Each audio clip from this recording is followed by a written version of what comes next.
Bismillahirrahmanirrahim. Assalamualaikum warahmatullahi wabarakatuh. Alhamdulillah wassalatu wassalamu ala rasulillah wa ala alihi wa sahbihi wa mawala. Sahabat beriman rahimakumullah, Rasulullah sallallahu alaihi wasallam dalam perjalanan spiritualnya mendapatkan penglihatan yang sangat mendalam terkait surga dan neraka. Penglihatan yang sebagian besarnya diperlihatkan kepada kita melalui hadis sahih. Salah satu dari penglihatan tersebut membawanya ke surga, tempat beliau menyaksikan kebahagiaan yang melimpah dengan penghuninya yang terutama ialah kaum fakir. Tapi penglihatan lainnya membawanya ke neraka di mana didominasi oleh para wanita.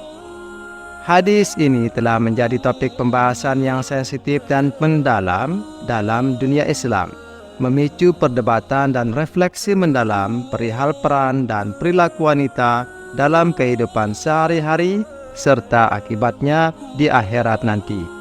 Dalam video ini kita akan memulai perjalanan komprehensif kita dalam memahami arti dan pesan di balik suara bising para wanita penghuni neraka, menjelajahi perspektif Islam tentang wanita dan peran mereka dalam masyarakat. Islam memandang wanita sebagai makhluk yang mulia dengan peran dan tanggung jawab yang diatur untuk mencapai keseimbangan dalam kehidupan sosial dan spiritual. Perspektif ini didasarkan dalam beberapa ayat Al-Quran dan hadis Rasulullah Sallallahu Alaihi Wasallam yang menekankan hak-hak dan kewajiban wanita. Sebagai contoh, dalam surat An-Nisa ayat 1, Allah Subhanahu Wa Taala berfirman, "Wahai manusia, bertawakallah kepada Tuhanmu yang telah menciptakan kamu dari satu jiwa, dan dari jiwa itu diciptakan pasangannya, dan dari keduanya menyebar luas laki-laki dan perempuan yang banyak." Ayat tersebut secara langsung menunjukkan kehormatan yang diberikan kepada wanita. Menciptakan wanita dari jiwa yang sama dengan laki-laki menegaskan kesetaraan intrinsik mereka di hadapan Allah. Tanggung jawab wanita dalam Islam mencakup tetapi tidak terbatas pada memelihara keluarga, mendidik anak-anak, dan berpartisipasi dalam kehidupan sosial dan ekonomi masyarakat dengan mematuhi syariat. Hadis dari Rasulullah Sallallahu Alaihi Wasallam yang diriwayatkan oleh Bukhari mengatakan bahwa setiap orang ialah penggembala dan bertanggung jawab atas apa yang digembalakannya. Laki-laki ialah penggembala atas anggota keluarganya dan wanita ialah penggembala atas rumah tangga suaminya dan anak-anaknya. Lebih jauh, wanita dalam Islam diberikan hak untuk mendapatkan pendidikan, memiliki dan mengelola harta benda serta berpartisipasi dalam urusan publik. Rasulullah Sallallahu Alaihi Wasallam bersabda, "Menuntut ilmu ialah kewajiban bagi setiap muslim yang termasuk perempuan. Dalam hal perkawinan, perempuan mempunyai hak untuk memilih pasangannya dan memiliki hak yang sama dalam kontrak perkawinan. Tapi peran ini pun membawa tantangan tertentu seperti yang ditandai dalam hadis-hadis tentang penghuni neraka. Wanita diminta untuk menghormati suami dan keluarga tak sebab posisi inferior, tetapi sebagai bagian dari tatanan sosial yang seimbang yang disediakan oleh nilai-nilai Islam. Hal ini tercermin dalam hadis yang diriwayatkan oleh Abu Hurairah di mana Rasulullah Sallallahu Alaihi Wasallam bersabda, "Seorang wanita yang menunaikan salat 5 waktu, berpuasa di bulan Ramadan, menjaga kehormatannya dan taat kepada suaminya, maka dia memasuki surga dari pintu mana saja yang ia inginkan." Peran wanita dalam Islam tak bisa dipandang sepihak sebagai beban, melainkan sebagai perwujudan dari tanggung jawab yang diberikan kepada setiap individu, baik laki-laki maupun perempuan, untuk berkontribusi pada kesejahteraan dan kemajuan umat manusia. Dalam pemahaman Islam, hadis ialah sumber penting yang membimbing umat dalam menjalani kehidupan sesuai dengan tuntutan Allah dan ajaran Rasulullah Sallallahu Alaihi Wasallam. Salah satu hadis yang sering menjadi topik perdebatan dan refleksi dalam komunitas muslim ialah yang mengatakan bahwa mayoritas neraka ialah para wanita. Hadis ini diriwayatkan oleh Imam Bukhari dan Imam Muslim, dua sumber terpercaya dalam dunia Islam yang menunjukkan bahwa isu ini memiliki dasar yang kuat. Dalam hadis tersebut, Rasulullah SAW menyaksikan penghuni neraka yang mayoritas ialah para wanita dan menjelaskan bahawa mereka ada di sana sebab kekufuran mereka. Saat seseorang bertanya apakah wanita-wanita tersebut kufur kepada Allah, Nabi menjelaskan bahawa mereka kufur terhadap pasangan dan kebaikan-kebaikan pasangan mereka. Pada konteks ini, kekufuran mengacu pada ketidakbersyukuran dan ketidakpatuhan terhadap hak dan kebaikan yang diberikan oleh pasangan.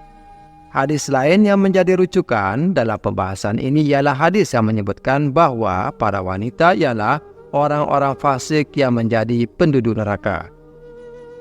Saat seorang laki-laki bertanya kepada Rasulullah SAW perihal siapa mereka, Nabi SAW menjelaskan bahawa mereka ialah ibu, saudari-saudari dan isteri kita. Tapi mereka tak bersyukur bila diberi dan tak bersabar bila diuji. Hadis-hadis ini menunjukkan bahawa alasan dominasi wanita di neraka ialah perilaku yang melanggar prinsip-prinsip dalam ajaran Islam, seperti kesabaran, kejujuran dan ketaatan terhadap pasangan. Ini pun memberikan pesan tentang pentingnya menjaga hubungan yang sehat antara suami dan istri serta prinsip-prinsip etika sosial yang mesti dijunjung oleh semua muslim tanpa pandang gender. Selanjutnya, kita akan menjelajah lebih jauh tanda-tanda atau karakteristik wanita para penghuni neraka dan memahami bagaimana perilaku tersebut dapat mempengaruhi nasib seseorang di akhirat. Dalam Islam, setiap individu akan dimintai pertanggungjawaban atas perbuatannya di akhirat. Terdapat sejumlah tanda yang disebutkan dalam hadis yang dapat memberikan gambaran perihal karakteristik wanita yang mungkin akan jadi penghuni neraka. Ini bukan semata-mata untuk menunjukkan bahawa wanita ialah satu-satunya yang dapat memiliki perilaku negatif, tetapi untuk memberikan pemahaman mendalam perihal perilaku yang mesti dihindari oleh Muslim agar menghindari akibat yang tidak diinginkan. Dan berikut beberapa karakteristik para wanita penghuni neraka yang dicatat dalam literatur Islam ialah yang pertama, tidak niat beribadah. Niat yang tulus ialah prinsip utama dalam Islam. Ini dapat dicontohkan dengan ayat Al-Quran dalam surat Al-Kahfi ayat 110 yang berbunyi, Qul innama ana basyarum mithlukum yuha ilayya annama ilahukum ilahun wahid. Faman kana yarju liqa'a rabbih falyamal amalan salihan wala yushrik bi'ibadati rabbih ahada.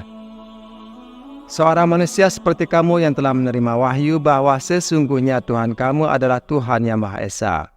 Maka barang siapa mengharap pertemuan dengan Tuhannya, maka hendaklah dia mengerjakan kebajikan dan janganlah dia mempersekutukan dengan sesuatu pun dalam beribadah kepada Tuhannya.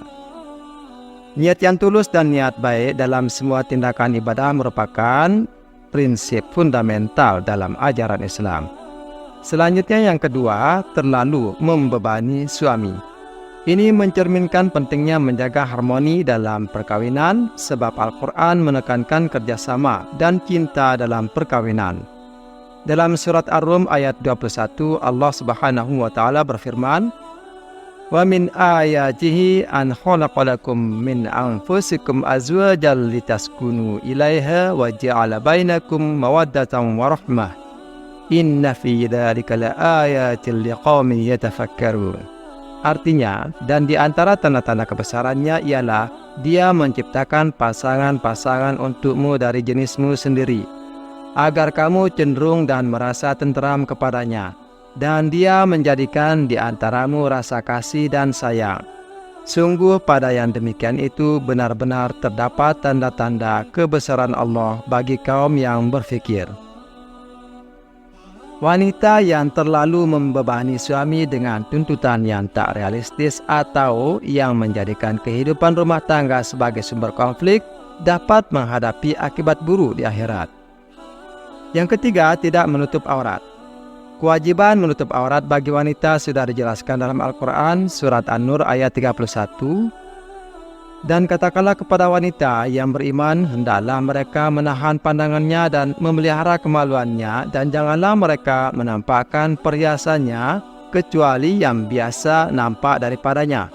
Wanita yang tak mematuhi perintah untuk menutup auratnya mungkin akan mendapat konsekuensi akhirat yang sangat buruk. Kemudian yang keempat, memiliki lisan yang tajam. Perilaku berbicara yang baik dan menjaga perkataan kasar sangat penting dalam Islam. Rasulullah SAW bersabda dalam sebuah hadis yang diriwayatkan oleh Abu Dawud, "Barang siapa yang beriman kepada Allah dan hari akhir, hendaklah dia berkata baik atau diam." Ucapan yang kasar, penggunaan kata-kata kasar, dan perilaku berbicara yang buruk ialah tanda perilaku yang dapat menyebabkan seseorang menjadi penghuni neraka. Islam mendorong penggunaan kata-kata yang baik dan menjauhi tindakan fitnah dan ghibah. Hadis tersebut berlaku secara umum baik pria dan wanita, tapi kita akan menyoroti bagaimana wanita mesti lebih menghayati makna di dalamnya. Selanjutnya, kita akan membahas perbandingan dalam perilaku ghibah antara pria dan wanita dan bagaimana perilaku ini dapat mempengaruhi nasib seseorang di akhirat. Dalam konteks sosial dan psikologis, fenomena ghibah atau gosip tak hanya dibahas dalam teks-teks agama, tetapi juga menjadi subjek penelitian ilmiah. Para peneliti sudah lama tertarik pada dampak gosip dalam struktur sosial dan dinamika kelompok. Studi modern telah memanfaatkan berbagai disiplin ilmu seperti psikologi evolusioner, psikologi sosial, dan antropologi untuk memahami implikasi yang lebih luas dari perilaku ini. Sebuah studi yang diterbitkan dalam Evolutionary Psychology of Science yang dilakukan oleh Adam Davis dari University of Ottawa meneliti bagaimana gosip dapat berfungsi sebagai alat dalam persaingan intraseksual, yaitu persaingan antar individu dari jenis kelamin yang sama untuk memenangkan perhatian dari jenis kelamin yang berlawanan. Temuan ini memberikan perspektif evolusioner tentang mengapa wanita mungkin lebih sering terlibat dalam gosip terkait penampilan sebagai sarana untuk memanipulasi status sosial dan mempengaruhi pilihan pasangan. Lebih lanjut, penelitian dalam Journal of Experimental Social Psychology menyoroti gosip sebagai strategi kompetisi sosial. Menurut penelitian ini, gosip dapat menjadi senjata yang digunakan oleh para wanita dalam bersaing satu sama lain, yang bisa mencakup penyebaran informasi negatif untuk menurunkan reputasi pesaing atau menyembunyikan informasi positif. Walaupun bisa dilihat sebagai perilaku yang merendahkan dalam pandangan stereotip gender, temuan ini mengindikasikan bahwa itu mungkin agar dari kebiasaan komunikasi manusia yang lebih dalam dan kompleks, berakar pada persaingan sosial yang telah berevolusi sejak lama. Penelitian ini menantang kita untuk memahami gosip yang tak hanya sebagai topik percakapan ringan, tetapi sebagai elemen yang memainkan peran serius dalam interaksi manusia dan persaingan sosial. Tapi penelitian ini tak mengabaikan fakta bahwa Islam telah lama menekankan dampak negatif dari gosip dan ghibah. Secara agama, perilaku ini dianggap merusak dan dilarang sebab potensi kerusakan yang dapat ditimbulkannya pada individu dan masyarakat. Ghibah atau penggunjing telah dikategorikan dalam Islam sebagai salah satu dosa besar sebab dampaknya yang dapat merusak hubungan antar manusia dan merugikan masyarakat secara keseluruhan. Menurut ajaran Islam, ghibah didefinisikan sebagai membicarakan seseorang dengan hal-hal yang tak disukainya di belakangnya, baik itu kebenaran maupun kebohongan. Rasulullah SAW menjelaskan hal ini dalam hadis yang diriwayatkan oleh Abu Hurairah. "Tahukah kamu apa itu ghibah?" Para sahabat menjawab, "Allah dan Rasulnya yang lebih tahu." Lalu beliau bersabda, "Ghibah yaitu kamu membicarakan, menyebut-nyebut saudaramu atas hal-hal yang tak disukainya." Dalam konteks wanita, penghuni neraka, perilaku ghibah dapat menjadi salah satu penyebab yang menjurus kepada hal tersebut. Penelitian modern pun mendukung pandangan ini dengan menunjukkan bahwa ghibah dapat mempengaruhi dinamika sosial dan romantik, di mana dalam beberapa kasus, ghibah digunakan sebagai alat kompetisi intraseksual, memperebutkan pasangan, sebagaimana yang telah kita bahas di bab sebelumnya dalam surat Al-Hujarat ayat 12. Allah Subhanahu wa Ta'ala memperingatkan umat Islam untuk menjauhi ghibah. Wahai orang-orang yang beriman, jauhilah banyak prasangka, sesungguhnya sebagian prasangka itu dosa, dan janganlah kamu menggunjing satu sama lain. Apakah ada di antara kamu yang suka memakan daging saudaranya yang sudah mati? Maka tentulah kamu merasa jijik. Ayat tersebut menegaskan menggunjing sesama ialah tindakan yang setara dengan memakan daging saudara sendiri yang sudah mati. Suatu analogi yang kuat untuk menunjukkan betapa buruk dan menjijikkannya perbuatan tersebut di hadapan Allah. Oleh karena itu, wanita dan pria juga mesti berhati-hati dalam pergaulan dan percakapan sehari-hari. Islam mendorong umatnya untuk berbicara yang baik atau lebih baik diam, mengingat setiap kata yang diucapkan akan dimintai pertanggungjawaban di hadapan Allah Subhanahu wa Ta'ala. Dalam Islam, bersyukur dan bersabar adalah dua sifat yang sangat dianjurkan dan dianggap sebagai jalan keselamatan dari api neraka. Dalam konteks wanita yang disebutkan dalam hadis-hadis terdahulu, penekanan diberikan pada pentingnya bersyukur dan bersabar, khususnya terhadap suami. Selain itu, kedermawanan terutama dalam bentuk sedekah ditekankan sebagai salah satu cara untuk membersihkan diri dan harta. Dalam salah satu hadis yang disampaikan oleh Abu Sa'id Al-Khudri, Rasulullah SAW mengingatkan umatnya pada hari raya Idul Adha dan Idul Fitri perihal pentingnya bersedekah dengan menekankan kepada para wanita. Wahai para perempuan, bersedekahlah, sebab sesungguhnya aku diperlihatkan bahwa mayoritas penghuni neraka ialah kalian kaum perempuan. Sedekah tak hanya menghapus dosa, tapi juga membantu dalam pengembangan karakter individu menjadi lebih baik, lebih sabar, dan lebih bersyukur atas apa yang telah diperoleh. Kedermawanan yang tulus dapat melindungi dari sifat kikir dan egois yang seringkali mengalami jiwa dari kesucian dan kebersihan. Pada sisi lain, kesabaran dalam menghadapi cobaan dan kesulitan ialah sifat yang sangat mulia. Rasulullah SAW memberikan kabar gembira terhadap mereka yang sabar, terutama terhadap para wanita yang menjalani peran-peran sulit dalam masyarakat, dan barang siapa yang bersabar, maka sesungguhnya Allah tidak menyia-nyiakan pahala orang-orang yang berbuat baik.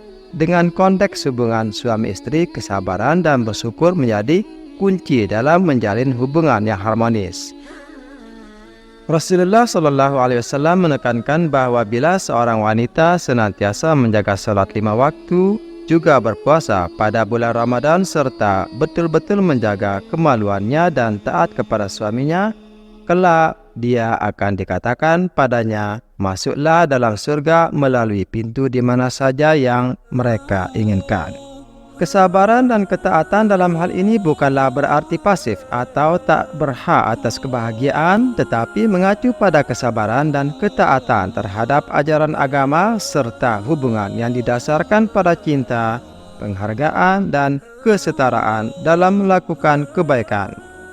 Semoga video ini bermanfaat untuk kita semua. Wassalamualaikum warahmatullahi wabarakatuh.